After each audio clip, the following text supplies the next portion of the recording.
Audio Jungle.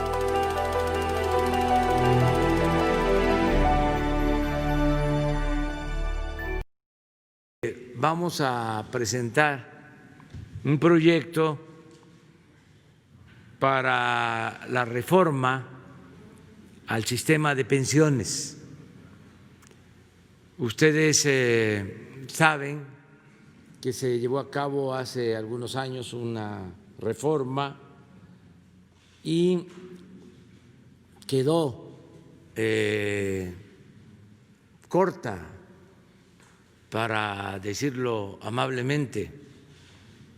Si esa reforma no se corrige, al pensionarse los trabajadores recibirían menos de la mitad de su salario. Esto se iría agravando con el tiempo. Nosotros no padeceríamos mucho por esa mala reforma, pero hacia adelante haría crisis y los que padecerían más serían los trabajadores y los trabajadores en activo. Se les cancelaría la posibilidad de un retiro justo, digno.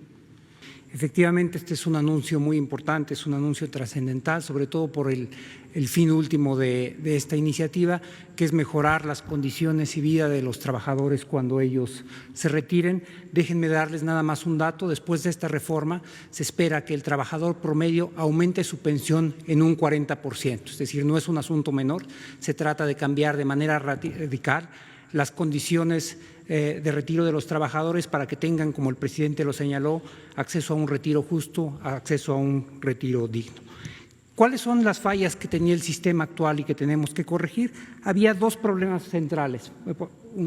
El primero es el ahorro y las aportaciones que se estaban dando no eran suficientes, lo cual hacía que, sobre todo para ciertos niveles de ingresos, la pensión resultara mínima. Por ejemplo, para un trabajador hasta con 40 salarios mínimos, al momento de que se retirara, hoy recibiría únicamente el equivalente al 30% de su salario, es decir, las condiciones de vida cambiarían drásticamente en el momento que está trabajando al momento que está retirando. Pero ese no era el único problema que había. Hay un segundo problema.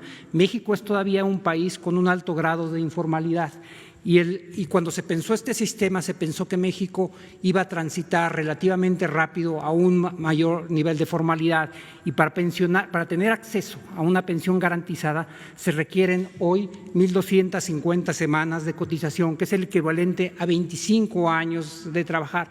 Y esto no quiere decir que los trabajadores no hayan trabajado 25 años, es decir, incluso podríamos pensar en trabajadores que han trabajado 15 años en el sector informal y 15 años en el sector formal, es decir, que hayan trabajado 30 años y que aún así, por no cumplir con las 1.250 semanas, no tienen acceso a una pensión garantizada. En las pensiones aportan tres entes.